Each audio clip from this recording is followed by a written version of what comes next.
tôt ce matin du mercredi 21 octobre sur sa page Facebook, le journaliste Fernand Dédé a proposé son éditorial au lendemain des violences politiques et intercommunautaires constatées en Côte d'Ivoire.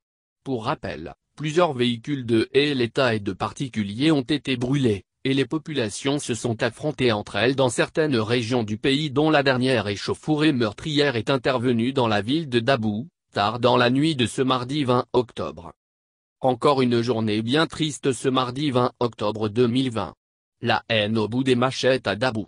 Des blessés graves. Des populations sur pied de guerre. Au campus universitaire de Cocody, scènes incompréhensibles aussi.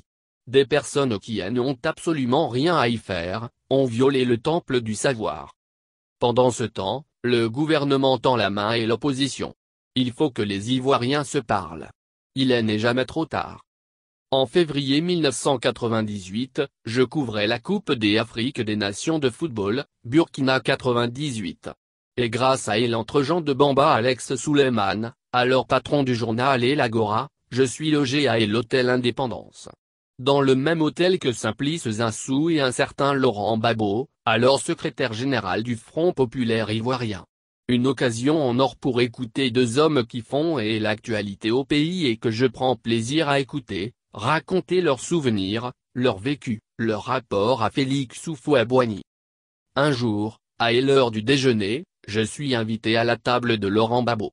En compagnie de Gadji Estejo, présent à Ouaha et à l'hôtel en sa qualité de consultant sur la radio Nostalgie avec celui que j'y appelle mon jumeau, le frère que ma mère ne m'a pas donné, Nassé El Fadel.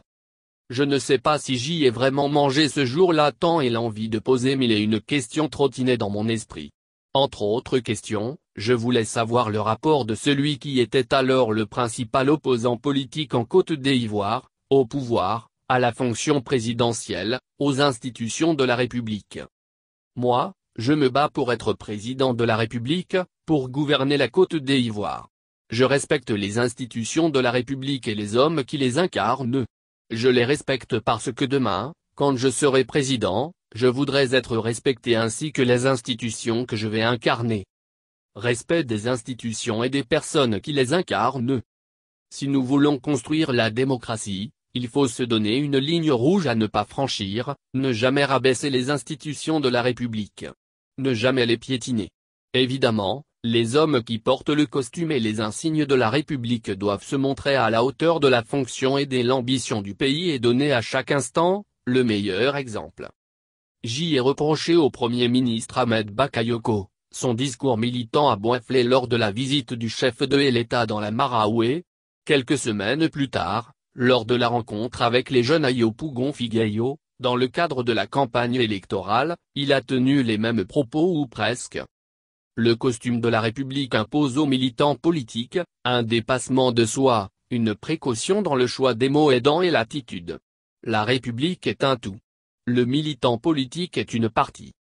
N'empêche, quand Ahmed Bakayoko en sa qualité de Premier ministre, invite les partis politiques et les candidats retenus pour l'élection présidentielle, malgré les contradictions du moment, il est dans l'intérêt de ceux-ci, dans l'intérêt de la République et du pays, d'y répondre favorablement. Deux invitations déjà sans suite. C'est vrai qu'est l'adage dit, jamais 203. Mais les Ivoiriens ont le dialogue dans leur ADN. Toutes les occasions de dialogue doivent être saisies, mises à profit pour aplanir les différends. Ahmed Bakayoko invite de nouveau l'opposition à la table de discussion ce mercredi 21 octobre 2020. J'y encourage celle-ci à se présenter et à dire de vive voix, ses attentes et ses préoccupations au gouvernement. J'y en vois qui disent, les conditions du dialogue ne sont pas réunies. Des autres qui tiennent dans leur poche, les préalables qui doivent être levés avant tout dialogue entre le pouvoir et l'opposition. Justement, le dialogue trace lui-même son cadre de discussion. Tout le monde est d'accord qu'il y a nécessité de s'asseoir et discuter autour d'une table. Mettre dans le panier, les problèmes qui divisent et surtout savoir aller à l'essentiel, dans le respect mutuel. Tant que les Ivoiriens se parlent, je suis preneur. Les points de divergence entre le pouvoir et l'opposition sont connus. La CEDEAO propose de les régler par la discussion. Le porte-parole de l'opposition, Pascal Affi N'Guessan, a invité le gouvernement au dialogue. pour aborder les points qui fâchent. Le gouvernement a fini par prendre conscience de la capacité de nuisance et l'opposition. Il appelle aujourd'hui à la levée du mot d'ordre de désobéissance civile. Le pays entre lentement mais sûrement en décomposition, les conflits communautaires ne sont pas à écarter. Les images incroyables, insupportables, absolument effroyables qui circulent sur les réseaux sociaux et sur le terrain ne peuvent laisser personne indifférent. Le virus s'installe lentement dans le corps social. Le gouvernement veut capitaliser les conseils de la CEDEAO pour sauver les meubles et ramener le calme dans le pays. Henri Konan Bédier et Afi N'Guessan ne sont pas fermés au dialogue. Cependant, dans une note attribuée aux deux candidats à la présidence et que nous avons consultée, il est clairement écrit, profondément désireux de l'ouverture de négociations qu'ils réclament depuis plusieurs mois, les deux candidats soulignent leur acceptation de toute rencontre avec la partie adverse dans tout lieu neutre sous l'égide de la CEDEAO. En clair, dialogue avec le pouvoir, oui. Mais dans un lieu autre que la primature et sous la parrainée par la CEDEAO. J'y ai personnellement couvert les négociations inter-ivoiriennes de Lomé, 2002, Marcoussis, 2003, et suivi le dialogue direct de Ouaha, 2007. Que d'énergie, que de temps et d'argent dépensés. Je garde encore le souvenir traumatisant de ces réunions interminables, qui faisaient de la Côte d'Ivoire la risée du monde. Je comprends le manque de confiance entre les parties ivoiriennes. Cependant, messieurs et dames, un petit effort, asseyons-vous entre vous, frères et sœurs ivoiriens et discutez, calmez tous le jeu. 2 jours de sang, de larmes et d'incendies. Et l'horreur sous nos yeux.